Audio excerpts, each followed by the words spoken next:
நாகர்கோவில்ல விசாரணைக்காக அழைத்து செல்லப்பட்டு காவலர்களால் அடித்து கொல்லப்பட்ட சபரிவர்மன் வழக்க பொறுத்தவரையுமே கிட்டத்தட்ட இது ஒரு வாரத்தை நெருங்கி கொண்டிருக்கு. இதை பத்தி இதுவரைய தாவேக அரசு அமைச்சர்களும் ஏன் வாயை திறக்காம இருக்காங்க, பொறுப்பேற்றுக் கொள்ளாம இருக்கிறாங்கன்னு சொல்லி எல்லாரும் தொடர்ந்து விமர்சனங்களை வச்சுட்டு வந்தோம். இந்த வழக்கை பொறுத்தவரையுமே எதிர்கட்சி தரப்புல இருந்து பல்வேறு தரப்பட்ட ஒரு அரசியல் அமைப்புகள் எல்லாருமே நேர்ல போய் சந்திக்கிறாங்க. பாதிக்கப்பட்ட குடும்பத்துக்கு ஆறுதல் சொல்றாங்க.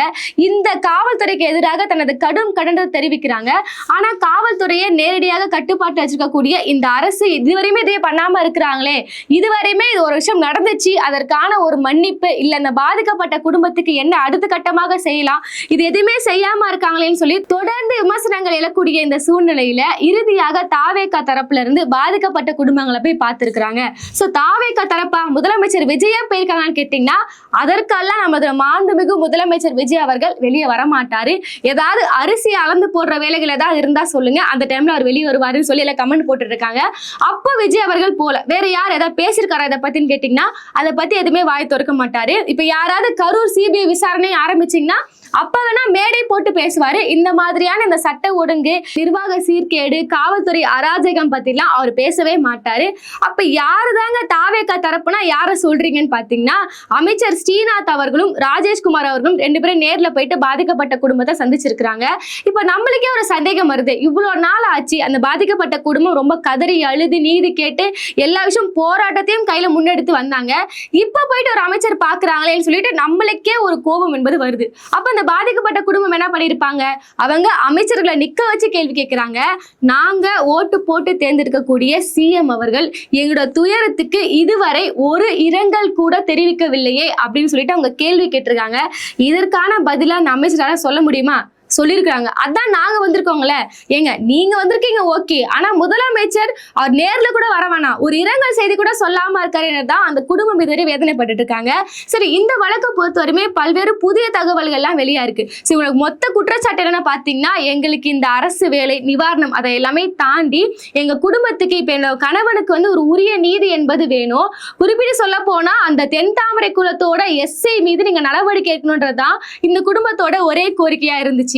ஆனா அந்த தென்தாமரை குலத்தோட எஸ்ஐ காவல்துறையில இருந்து ஆயுதப்படைக்கு மாற்றப்பட்டிருக்காரு. மறுபுறம் காவல்துறை லஞ்சம் வாங்கியதற்கான ஒரு வீடியோ ஆதாரம் என்பது சபரிவர்மனோட மொபைல் போன்ல இருந்துச்சு. அதை அழிப்பதற்காக தான், சபரிவர்மனை பழி வாங்குவதற்காக தான் காவல்துறை திட்டமிட்டு இப்படி கொலை பண்ணிருக்காங்கன்னு சொல்லி பல்வேறு குற்றச்சாட்டுகளை இந்த குடும்பம் என்பது முன்னெடுத்து வச்சிருக்காங்க. இந்த அனைத்து தகவலும் நம்ம எங்க இருந்து எடுத்திருக்கோம்னா இன்னைக்கு தினகரன் நாளிதழ்ல இது குறித்தான அப்படி ஒரு பெரிய நியூஸே வெளியாயிருக்கு. அதுல என்னென்ன இருந்துச்சுதான் இன்னைக்கு நம்ம பார்க்க போறோம். முதல்ல சபரிவர்மனோட உடலை நாங்க வாங்க மாட்டோம். சோ எங்களுக்கு அவரோட உடல் என்பது தகனம் செய்யப்படத்துக்குள்ள அந்த எங்க கணவனுக்கு ஏற்பட்ட இந்த அநீதிக்காக ஒரு நீதி என்பது எங்களுக்கு வேணும்னு சொல்லி தான் அவங்க தொடர்ந்து போராட்டம் நடத்திட்டு வந்தாங்க. சரி, என்ன கோரிக்கையை இப்ப முன்னெடுத்து வைக்கிறாங்கன்னா அவரோட இந்த பிரேத பரிசோதனை ரிப்போர்ட் இருக்குல்ல, அதுல எங்களுக்கு சந்தேகம் இருக்கு, அதனால அதை ஒரு மறு ஆய்வுக்கு நீங்க உட்படுத்தணும்ன்றதான் அவங்களோட கோரிக்கையே.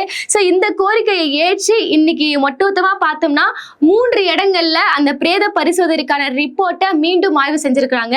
எதை வச்சு ஆய்வு செஞ்சிருக்காங்க, மீண்டும் உடலை வச்சு ஒரு ஆய்வு செஞ்சிருக்காங்கன்னு கேட்டீங்கன்னா அப்படி கிடையாது.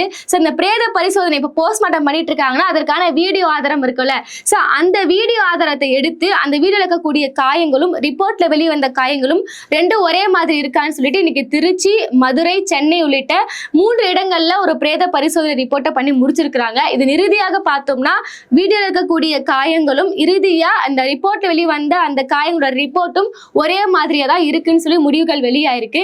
அதையும் தாண்டி இந்த நாளிதழே போட்டிருக்கக்கூடிய செய்தி என்னன்னு பாத்தீங்கன்னா அவருக்கு எங்கெங்கெல்லாம் அடி இருந்துச்சுன்னு சொல்லிட்டு டீட்டெயில்டா போட்டிருக்காங்க. ஆனா குறிப்பிட்ட ஒரு விஷயம் என்னன்னு பார்க்க போனா போஸ்ட்மார்ட்டம் பண்ணும் போது அவரோட இந்த சிறுநீர் பை என்பது காலியாக இருந்திருக்கிறது. அப்ப இந்த விசாரணையின் போது அவருக்கு உணவு மட்டும் இல்ல, தண்ணி கூட இல்லாம அவர் கஷ்டப்பட்டிருக்காருன்றதுதான் இல்ல முக்கியமான ஒரு விஷயமே. சோ எப்படிப்பட்ட ஒரு கொடுமையான முறையில அவர் சித்திரவதைப்படுத்தப்பட்டிருப்பாருன்றதான் நம்ம யோசிக்க கூட முடியாத அளவுக்கு ஒரு கொடுமையான ஒரு விஷயமாவே இருக்கு. சோ இப்படிப்பட்ட விஷயங்களை பிளான் பண்ணிருக்கிறாங்கன்னா ஆமா, அந்த குடும்பத்தை பொறுத்த வரையுமே காவல்துறை தொடர்ந்து சபரிவர்மனிடம் மாமூல் கேட்டு அவங்க தொல்லை பண்ணிட்டு வந்திருக்கிறாங்க. இப்படியே ஒரு லஞ்சம் கொடுக்க கொடுக்க ஒரு கட்டத்துக்கு மேல அவர் வீடியோ ஆதாரத்தை எடுத்து வச்சிருந்தாரு. அதை கைப்பற்றுவதற்காக தான் இந்த காவல்துறை திட்டமிட்டு இந்த கொலையை பண்ணியிருக்கிறாங்க.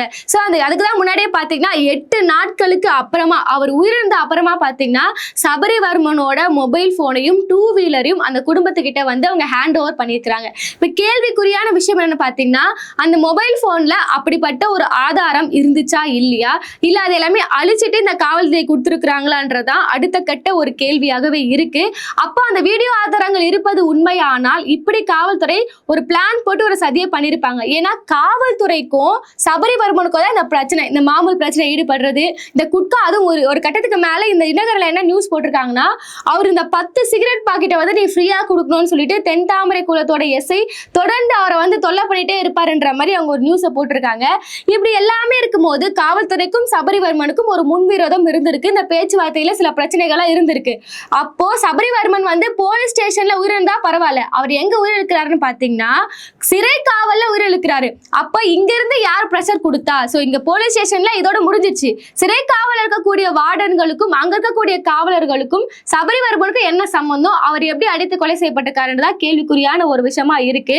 அதனாலதான் அந்த குடும்பம் அந்த எஸ்ஐ மேல நீங்க நடவடிக்கை எடுங்க, ஆரம்ப காலகட்டத்தில இருந்தே அவர் ரொம்ப மோசமாக நடந்து கொண்டார், எங்களுக்கு அவர் மீதுதான் சந்தேகம் இருக்குன்னு சொல்லிட்டு சம்பந்தப்பட்ட பாதிக்கப்பட்ட குடும்பத்தினர் என்ன பண்றாங்கன்னா ஒரு கோரிக்கையை முன்வைக்க எப்படிப்பட்ட ஒரு தண்டனையை எஸ்ஐக்கு கொடுத்திருக்காங்கன்னு நம்ம பார்க்க முடியும். ஆனா அதுக்கு முன்னாடி தாவேக்காவோட ஒரு முக்கியமான தேர்தல் வாக்குறுதியை சொல்ல வேண்டிய கடமை என்பது எனக்கு இருக்கு.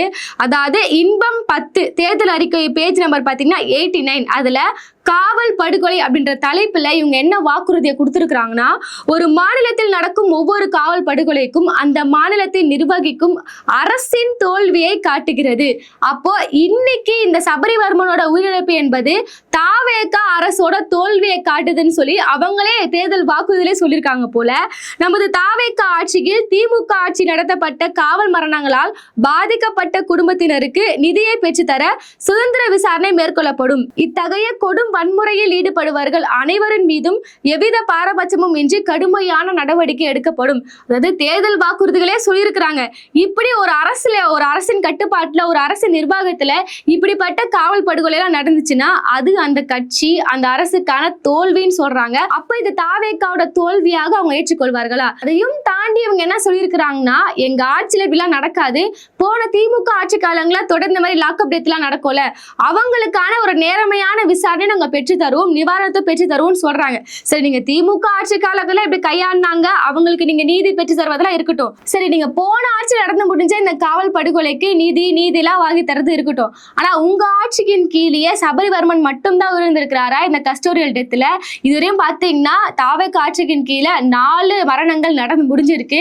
இதை யார் வெளிப்படையாக பிரஸ் மீட்ல சொன்னான்னு பாத்தீங்கன்னா டிஎம்கேவோட பரந்தாமன் அவர்கள் தான் இந்த பேட்டியில சொல்லி முடிச்சிருந்தாரு. ஒரு 60 நாள்ல பாத்தீங்கன்னா இதே போன்று ஒரு 4 சம்பவங்கள் நடந்து முடிஞ்சிருக்கு. சென்னை எம்ஜிஆர் நகர்ல குடிச்சிட்டு தகராறு பண்றாங்கன்னு சொல்லி வெங்கடேஷ் என்பவரை விசாரணைக்கு கூட்டிட்டு போயிருக்காங்க. அடுத்த நாள் அவர் உயிரிழக்க செய்கிறார். அப்புறம் பாத்தீங்கன்னா திருச்சியில ஸ்ரீராம் அப்படின்றவர் போலீஸ் கூட தகராறு ஏற்பட்டு அடுத்த நாள் பாத்தீங்கன்னா விசாரணைக்கு போயிட்டு வந்து தூக்கு போட்டு இறந்துடுறாரு. கிருஷ்ணகிரியில ஒரு 17 வயசு சிறுவன் கிட்ட காவல்துறை வந்து ஒரு விசாரணை நடத்தி முடிச்சு அவரோட போன் எல்லாம் பறிமுதல் செஞ்சு அந்த சிறுவனும் தூக்கு போட்டு இறந்து போறாரு. அடுத்ததா தென்காசியில அந்தோனிராஜ் என்ற முதியவரை விசாரணைக்கு கூட்டிட்டு போயிட்டு அவருக்கு டார்ச்சர் கொடுத்து அவரும் அடுத்த நாள் பாத்தீங்கன்னா இறந்து போயிடுறாரு. இப்படி சபரிவர்மனோட சேர்த்து பார்த்தோம்னா 5. ஸோ இது காவல்துறையோட படுகொலை உட்பட்டு வந்தா 5. சிறை காவல்னு பாத்தீங்கன்னா இப்ப சபரிவர்மனை தாண்டி புழல்லையும் பாத்தீங்கன்னா இப்ப மீண்டும் ஒரு மர்ம சாவு என்பது நடந்து முடிஞ்சிருக்கு. புழல் சிறையில சேலூர் பகுதியை சார்ந்த பாலாஜி என்ற இளைஞர், அவரும் பார்த்தோம்னா இந்த குட்கா வழக்குல தான் உள்ள விசாரணைக்கு போயிருக்கிறாரு.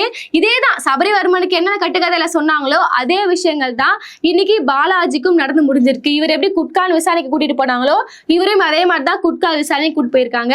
அடுத்ததான் திடீர்னு குடும்பத்துக்கு போன் பண்ணி அவருக்கு உடல்நிலை சரியில்லைன்னு கால் பண்ணியிருக்காங்க சபரிவர்மன் மாதிரியே. அடுத்த கட்டமா சபரிவர்மனுக்கு என்ன சொன்னாங்கன்னா அவருக்கு இருதய நோயின்னு சொன்னாங்க. அதே மாதிரிதான் இவருக்கும் மிருத நோயின்னு சொல்லிட்டு இறுதியாக அவர் உயிர்ந்து விட்டார்னு சொல்லி இவங்க சொல்லியிருக்கிறாங்க. அப்போ இவங்க ஆட்சியை பொறுத்த வரையுமே பெண்களுக்கு பாதுகாப்பு, அவங்க கொடுத்துடக்கூடிய இந்த இலவச வாக்குறுதிகள் அதெல்லாமே தாண்டி இந்த அரசின் கீழே என்ன நடந்துட்டு இருக்கு, என்ன இந்த தேர்தல் வாக்குறுதியில எல்லாம் பெருசா பேசியிருந்தாங்களே, காவல் படுகொலை எல்லாம் நடந்தா நாங்க யாரையும் பார்க்க மாட்டோம், எவ்வித பாராபட்சமும் இன்றி நாங்க நடவடிக்கை எடுன்னு சொன்னாங்க. ஆனா இன்னைக்கு இவங்க ஆட்சியின் கீழே கண்ணுக்கு எதிராக பார்த்தோம்னா 6 சம்பவங்கள் நடந்து முடிஞ்சிருக்கு. இதுவரையுமே தாவேக அரசு ஒரு பொறுப்பேற்றுக்கிறத தாண்டி இதை பேசக்கூட ரெடியா இல்லாம இருக்கிறாங்க. சரி, நீங்க சொல்லியிருந்தீங்களே எவ்வித பாராபட்சமும் இல்லாம யாரா இருந்தாலும் நடவடிக்கை எடுப்புன்னு சொல்லியிருந்தாங்களே, அது எப்படிப்பட்ட ஒரு நடவடிக்கைன்னு பாத்தீங்கன்னா தென்தாமரை குலத்தோட எஸ்ஐ மீதுதான் குடும்பத்தோட ஒட்டுமொத்த குற்றச்சாட்டும் இருக்கு. அவரோட பெயர் என்னன்னு பாத்தீங்கன்னா பிரைட் பிளெஸிங். அது அவர் என்ன பண்ணியிருக்காங்கன்னா காவல்துறையில இருந்து ஆயுதப்படைக்கு மாத்திருக்காங்க. இதுதான் இந்த அரசு சொன்ன எவ்வித பாரபட்சமும் இன்றி கடுமையான நடவடிக்கை என்பது எடுக்கப்படும். அவரு எப்படி செயல்பட்டிருக்காரு உட்பட லஞ்சம் வாங்கினாது உட்பட எல்லா விஷயங்களையுமே அந்த குடும்பத்தினர் பேசி முடிக்கிறாங்க. அது உண்மை பொய் அப்படின்றத தாண்டி எந்த ஒரு விசாரணையும் அந்த எஸ்ஐக்கு எதிராக இதுவரையுமே அவங்க எடுத்து முடிக்கல. இப்ப கூட அந்த வார்டன் உட்பட ஒரு 3 சிறை காவலர்களை தான் அவங்க கைது பண்ணியிருக்காங்க. இந்த எஸ்ஐ மீது எந்த ஒரு நடவடிக்கையும் எடுக்காம இருக்கு தான் இப்ப கேள்விக்குறியான ஒரு விஷயமாவே இருக்கு. என்னதான் இந்த அரசை பொறுத்தவரையுமே காவல்துறை என்பது உங்க கட்டுப்பாட்டுல இருந்தாலுமே உங்க கட்டுப்பாட்டுல இருக்கக்கூடிய காவல்துறையே ஒரு தவறு செய்தால் நீங்க மக்களுக்கு என்ன நீதி வேணும், நீங்க எங்க நியாயமோ அதுபடிதான் நிக்கணும். அதை விட்டுட்டு காவல்துறை எங்க கட்டுப்பாட்டுல இருக்கு, அவங்க எப்படிப்பட்ட ஒரு வன்கொடுமைகளை செஞ்சாலுமே நாங்க அவங்கள காப்பாத்துவோம்னு நினைக்கிறது ஒரு அரசுக்கு அழகல்ல.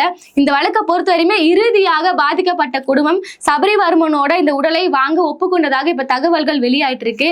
அவங்க எப்படிப்பட்ட சமரசம்லாம் பேசப்படுறதுன்னு தெரியல. ஆனா இன்னைக்கு நிலவரப்படி இந்த அரசு என்ன ஒரு கல்ச்சரை செட் பண்ணியிருக்காங்கன்னா எனது ஆட்சியின் கீழே என்னோட நிர்வாக திறமையின்மையால ஏதாவது ஒரு விஷயம் நடந்துச்சுன்னா நான் அதை பத்தி எதுவுமே பேசவே மாட்டேன். இறுதி வரை நான் பத்திரிகைகளை சந்திக்காம போது விளக்கம் கொடுக்காம போதுமான நடவடிக்கை எடுக்காம என்னால ஒரு வழக்குல இருந்தும் ஒரு விமர்சனத்துல இருந்தும் தப்பிக்க முடியும்ன்றதுதான் இந்த தாவேக ஆட்சி போட்டு கொடுத்துருக்காங்க. சபரிவர்மனோட இந்த லாக்அப் டெத் பரபரப்பே இன்னும் முடியல. அதுக்குள்ளேயே புழல்ல இன்னொரு லாக்அப் டெத்னு சொல்லிட்டு ஒரு நியூஸ் வருது. இந்த ஆட்சியை பொறுத்தவரையுமே ஒரு வன்மையாக இதெல்லாம் கண்டிக்காமல் விட்டுவிட்டா இந்த லாக்அப் மரணங்கள் என்பது தொடர்ந்து நிகழ்ந்து கொண்டே இருக்கும். இப்ப தமிழ்நாட்டுல வெளியும் பாதுகாப்பு இல்ல, ஜெயிலையும் பாதுகாப்பு இல்ல, போலீஸ் ஸ்டேஷன்லயும் பாதுகாப்பு இல்லைன்ற நிலைக்கு இந்த தாவேக ஆட்சி கொண்டு வந்திருக்காங்களா? பாதிக்கப்பட்ட குடும்பம் என்ன சொல்லியிருந்தாங்கன்னா இதை சிபிஐ விசாரணைக்கு கொண்டு போகணுன்ற வகையில அவங்க அதிகபட்ச ஒரு கோபத்துல இருந்தாங்க. ஆனா இன்னைக்கு அவங்க கோபம் என்பது சாந்தமாக்கப்பட்டு உடலை வாங்கிக்கிறோன்ற அளவுக்கு சமரசம் பேசுறதுக்காக வந்திருக்காங்க. என்ன பேச்சுவார்த்தை அவங்களிடையே பேசப்பட்டது, இந்த அரசு என்ன பண்ண போறாங்க, முதலமைச்சர் விஜய் அவர்கள் இதுக்கப்புறம் நிகழக்கூடிய அவர் ஆட்சியின் கீழே நிகழக்கூடிய இந்த விஷயங்களுக்காவது அவர் பொறுப்பேற்றுக்க போறாரா இல்லையா, இல்ல இந்த விசாரணையில அடுத்த கட்ட தகவல்கள் என்ன வருது என்பதெல்லாம் பொறுத்திருந்துதான் பார்க்கணும்.